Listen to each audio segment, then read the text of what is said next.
ভাইজান,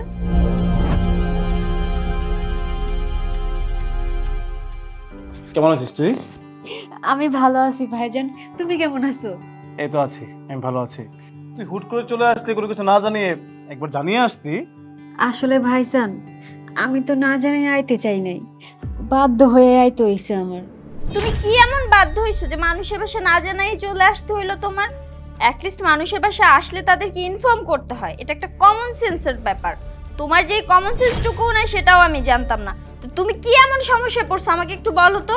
আসলে ভাবি, আপনি তো ভালো করে জানেন, গরিব মানুষ, গ্রামে থাকি, কিন্তু আমার বিয়ে হয়েছে একজন খারাপ মানুষের লগে। কিন্তু আজকে সকালে বেরো কইতেছি, বেরো আমার বাড়ি থেকে, তুই বেরো। তোর আমার এই বাড়িতে কোনো জায়গা নাই। তোরে বিয়ে করে আমি ভুল করছি। তোরে বিয়ে না করে যদি আমি অন্য কাউরে বিয়ে করতাম, মেলা টাকা পাইতাম, মেলা টাকা পাইতাম। কি হয়েছে আপনার? আপনি এরকম করতেছেন কি লিগা? এই এই তোর লাগে কি করুম? হ্যাঁ, কি করুম তোর লাগে? আমার টাকা দরকার, টাকা দরকার, বুঝোস না? আমার টাকা লাগবে। কি? আমার বিয়ের সময় আমার বাবা আপনারে 5 লাখ টাকা দিছে, আর সেই 5 লাখ টাকা দিয়ে আপনি মদ, জুয়া, গাঁজা খেয়ে সব নষ্ট করছেন। এটা কি আমার দোষ? চুপ, একদম চুপ, একটাও মুখে মুখে তর্ক করবি না। এই 5 লাখ টাকা কোনো টাকা হইল রে? হ্যাঁ, ভাবছিলাম ব্যবসা করুম, সেই খুশিতে একটু বন্ধু বান্ধব লইয়া মদ টদ খাইছি, টাকা শেষ হয়ে গেছে। তাই কইতেছি, বাবার বাড়ি যা, গিয়া 10 লাখ টাকা লই আবি। 10 লাখ টাকা দিয়া আমি একটা সুন্দর ব্যবসা করুম, বুঝতে পারছিস? যা। কি কথা শুনে এসব? আমার বাবা আমার বিয়ের সময় জায়গা জমি বেচে আপনার টাকা দিছে, আর আপনি ভালো করে জানেন আমার বাবা এখন অসুস্থ। আপনার 5 পয়সা দেওয়ার মতো কোনো ক্ষমতা নাই। এই তোর বাপের অসুখ না কার অসুখ, এইটা আমার দেখার দরকার নেই। আমার টাকা লাগবো মানে টাকা লাগবো। শোন, টাকা লইতে পারলে এই বাড়িতে আবি, আর না হলে বাড়িতে কোনো জায়গা নাই তোর। শোন, এই যে আমি বাইরে যাইতেছি, বাইরে থেকে সেদিন আমি তোরে না দেখি, কথাটা মাথায় রাখিস।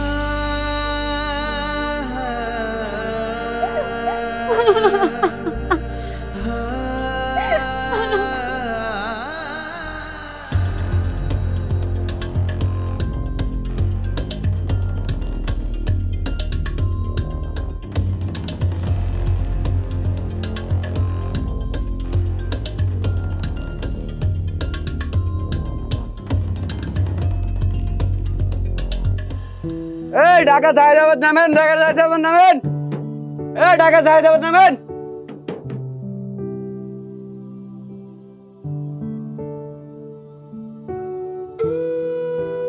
ভাইজান, ভাড়া কত হইছে? 220 টাকা। ভাইজান, আমার কাছে না আর 20 টাকা নাই, 200 টাকা আছে, এটা রাইখা দেন। আর 20 টাকা কই? ভাইজান, আমার কাছে আর 20 টাকা নাই, আপনি এটাই রাইখা দেন। কি বাসে ওঠার সময় কি এটা মনে ছিল না ঢাকা এসে কি দান্দাবাজি শিখে গেছো? ভাইজান, আপনি যেরকম মনে করতেছেন আমি আসলে এরকম না, আমি একজন ভালো মানুষ। হয়েছে হয়েছে, এত ভালো মানুষ দেখান লাগবে না। আমার বাসে প্রতিদিন হাজার হাজার মানুষ ওঠে, কত ভালো মানুষ দেখছি। ভালো মানুষ আইজা পকেট মাইরে লয়ে চলে জায়গা, আর ওর জাতি নেবে নামে। চলো, এই ঢাকা যেতে পারে, যেতে পারে, যেতে পারে।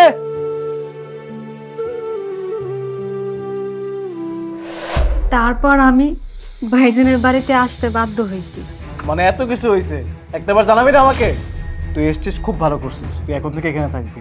আর তোর জামাই না, তোর জামাই থেকে আমি কি করি? আই, তুমি এত ওকে তেল মারতেছো কেন? হ্যাঁ, এমনি বাসার মধ্যে এত গ্যাঞ্জাম লেগে আছে, তারপরে আবার তুমি ওর জামাইরে দেখে নিবে আরেকটা গ্যাঞ্জাম বাঁধানোর জন্য। আর ওকে তো দেখে মনে হচ্ছে না ও এত ছোট, যথেষ্ট প্রাপ্তবয়স্ক, বিয়েও করছে, ওর হাজবেন্ডকে কন্ট্রোল করতে পারে না। তুমি কেন যাচ্ছ ওদের মতো কথা বলতে? তুই চুপ থাকো প্লিজ। তুমি কি উল্টাপাল্টা কথা বলছো এগুলোর সামনে? এই এখন কি তুমি আমাকে জ্ঞান দিবা? তোমার যে গ্রাম থেকে 2 দিন পর পর তোমার এই চাচাতো ভাই, ওই খালাতো ভাই, এই মামাতো ভাই যে আসে, তোমার কি মনে নেই কয়দিন আগে তোমার চাচাতো ভাই কি কাহিনীটা করে গেছে? সবাই আসে আর আমি এখানে রাজার হাড়ি নিয়ে বসে আছি, সবার জন্য রান্না করবা, সবাই বসে বসে খাবে। এটা তো একটা আশ্রয় কেন্দ্র, তাই না? এমো প্লিজ একটু চুপ থাকো না, বললাম চুপ থাকো। তুমি যা বলার পরে আমারে বলি। ও যেহেতু চলে আসছে, আজকে রাতটাইও থাকবে, কালকে সকালেও যাতে চলে যায়। এই যে তোমার 2 দিন পর পর মামাতো ভাই, খালাতো ভাইগুলো আসে, এদেরকে নিয়ে যে গ্যাঞ্জামগুলো হয়, আমি এইসব গ্যাঞ্জাম আর নিতে পারবো না। তার মধ্যে এসে জুটেছে এই নবাবজাদি, কই থেকে যে আসে এরা?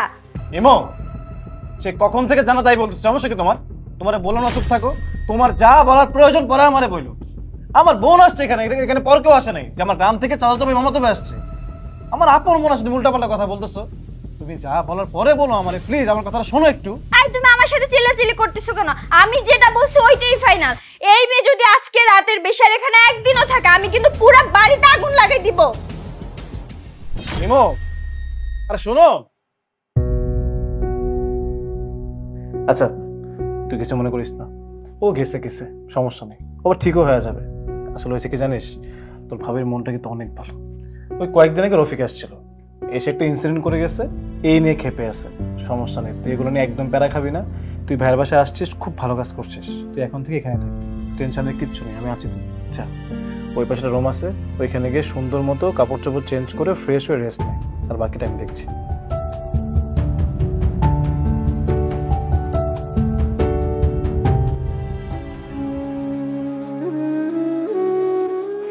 বাড়ি থেকে মাত্র 200 টাকা নিয়ে আসি, সেই 200 টাকাও বাস ভাড়া দিয়া হাতে আর একটা টাকা নাই। তাও এই কয়দিন কষ্ট কইরা হাইটা হাইটা একটা অফিসে যাই ইন্টারভিউ দিলাম, কিন্তু হের আমারে কইলো তোমার চাকরিটা হইব, কিন্তু এই অফিসে তো চাকরি করতে হইলে ভালো ভালো জামা কাপড় পরে আইতে হইব। কিন্তু কথা হয়েছে আমার কাছে তো ভালো জামা কাপড় নাই, আর আমার কাছে তো একটা টাকাও নাই যে আমি নতুন জামা কাপড় পইরা অফিসে জয়েন করবো। কিন্তু এখন যে আমি কি করবো আমি তো কিচ্ছু বুঝতেছি না, আমার মাথায় তো কিচ্ছু খেলতেছে না। কিরে, কি হয়েছে তোর? ভাইজান, তুমি তো জানোই আমার অবস্থা খুব খারাপ। বাড়ি থেকে আয়া পড়ছি, হাতে একটা টাকা পয়সা নেই। হাতে 200 টাকা ছিল, সেই 200 টাকা বাস ভাড়া দিতে যায় গেছে গা। কিন্তু ভাইয়া, আমি না এই 2 দিন হাইটা হাইটা একটা অফিসে গেছিলাম, অফিসে যাইয়া ইন্টারভিউ দিছি, কিন্তু অফিসের লোকেরা আমারে কইছে তোমার চাকরিটা হওয়ার সম্ভাবনা আছে, কারণ হেরা যেরকম মানুষ চাইতেছে সেরকমের লাগা নাকি আমি একদম ঠিক আছি। কিন্তু ভাইয়া, চাকরিটা হইলে তো একটা সমস্যাও আছে। কি ঝামেলা, কি সমস্যা? ভাইয়া, হেরা কইছে হ্যাগো অফিসে চাকরি করতে হইলে ভালো ভালো জামা পরে যাইতে হইব, আর হ্যাগো অফিসে নাকি এরকম জামা পরে নাকি যাওয়া যাইব না। কিন্তু ভাইয়া, আমার কাছে তো কোনো টাকা পয়সা নাই, আমি তো দেশে থাকি, আর দেশ গ্রামে তো সব পুরান পুরান কম দামি জামা কাপড় পরে।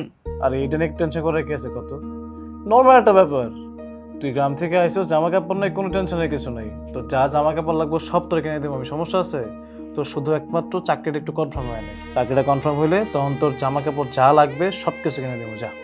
ভাইয়া, তুমি সত্যি কইতেছো তুমি আমার জামা কাপড় কিনা দিবা?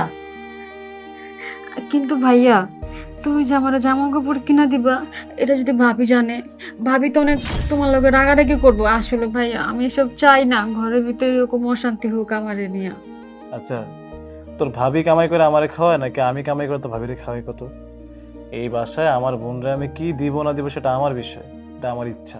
তোর যদি তাও সংকোচ মনে হয়, তোর ভাবির থেকে আড়াল করে তুই যা যা লাগে আমার কাছে চাই নেবি, আমি তোর সব কিছু দিব, সমস্যা কি? তুই আমার বোন না? এগুলো নিয়ে একদম টেনশন করবি না, তুই একদম টেনশন ফ্রি থাক। জাস্ট চাকরিটা কনফার্ম করার জন্য যা করতে হয় সেটা কর, ঠিক আছে? এখন শুয়ে পড়, যা, রাত হইছে অনেক, ঘুমা। ঠিক আছে ভাইজান।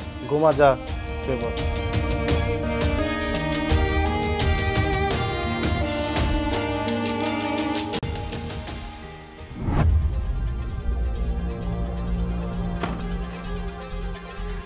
আয় দাঁড়া দাঁড়া দাঁড়া দাঁড়া, কি রে তুই এরকম নতুন জামা কাপড় কই পাইলি?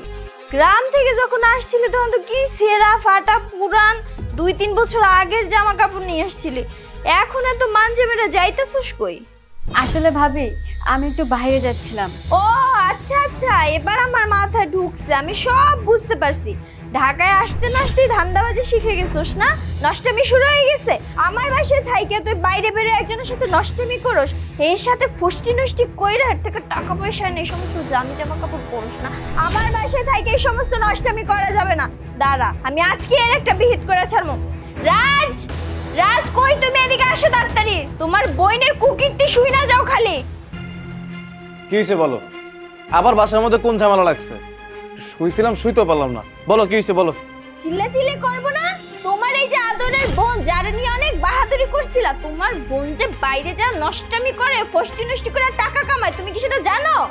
ইমো, তোমার সমস্যা কি? তুমি কি উল্টাপাল্টা কথা বলতেছো? হ্যাঁ, যেটা জানো না সামনে কথা বলবা না, আর না জানলে বলো তোমাকে জানাই, কিন্তু মন মতো কথা বলবা না। আমি তো কিছুই জানি না, তোমরা যেহেতু এত কিছুই জানো তো আমাকে জানাচ্ছ না কেন? কেন যে ওই সমস্ত দামি জামা কাপড় এরকম ওয়েস্টার্ন জামা কাপড় ও কই পাইছে? ওর তো চলন ফেরনই সবকিছু পাল্টাই গেছে। ওকে জামাটা আমি কিনে দিছি। কি? তুমি এই ছোট লোকটাকে জামা কিনে দিছো, তুমি আবার টাকা খরচ করছো? তোমার এক চাচাতো ভাই গ্রাম থেকে এসে কতগুলা টাকা চুরি করে নিয়ে গেছে, তারপরে জুটছে এই ফকিন্নিটা, এখন আবার তুমি এই ফকিন্নিটার পিছনে টাকা খরচ করতেছো? ইমু প্লিজ কথা না বুঝে কথা বলো না, তুমি একটার পর একটা কাউন্টার দিয়ে যাচ্ছ, কি সমস্যা তোমার?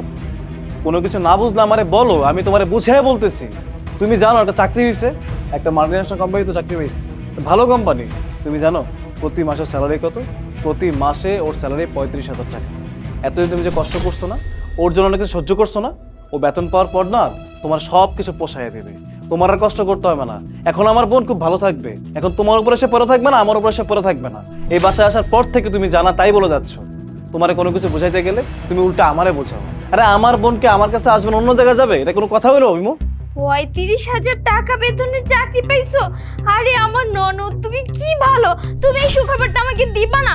আর রাজ তুমিও না, ও এত ভালো একটা চাকরি পেয়েছে, এত বেতনের চাকরি পেয়েছে, তুমি এখনো মিষ্টি আনতে যাও নাই? এক্ষুনি যাও, তাড়াতাড়ি মিষ্টি নিয়ে আসো। আর শোনো, তুমি খুব ভালো করছো ওকে জামা কাপড় কিনে দিয়ে। আচ্ছা ননদ শোনো, আমার না সকাল থেকে মন মেজাজটা খুবই খারাপ ছিল। আর বললো না, ওই যে সকিনার মা আছে না, কি করছে জানো? সকালে রুটি বানায় দেয়, সে সবগুলো রুটি পোড়াই ফেলছে। এই জন্যই তো মন মেজাজ খারাপ ছিল, এই জন্যই তোমার সাথে একটু চিল্লাচিল্লি করছে। তুমি কিছু মনে করো না, ঠিক আছে? তুমি যাও, যাও অফিসে যাও। আমি বাসায় তোমার জন্য গরুর মাংস, মুরগির মাংস, ইলিশ মাছ, চিংড়ি মাছ সব রান্না করে রাখবো।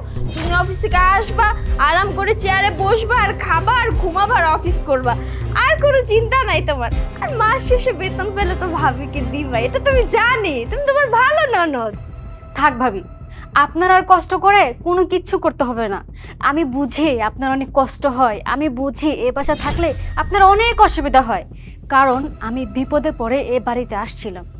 কিন্তু দেখেন, এই বিপদের সময় আমার এই একমাত্র ভাইটা আমার পাশে ছিল। আমার এই ভাইটা পায় না, আমি অনেক ভাগ্যবতী। কিন্তু আমার কপালে খুব দুঃখজনক, আপনার মতন একজন ভাবি পাইছি। শুনেন ভাবি, আমি একটা বাসাও দেখে ফেলছি, আমি বাসা ছেড়ে চলে যাবো। আর হ্যাঁ, আপনারা আমার পিছনে যত টাকা খরচ করছেন না, আমি স্যালারি পেয়ে আপনাদেরকে সব কিছু পরিশোধ করে দেবো। আপনার সেই চিন্তা করতে হবে না, কারণ আমার জন্য তো অনেক করলেন, অনেক কষ্ট, অনেক কিছু সহ্য করলেন, আর সহ্য করতে হবে না। যাই হোক, আমার এখন অফিসে যাওয়ার সময় হয়ে গেছে, থাকেন, আমি আসি।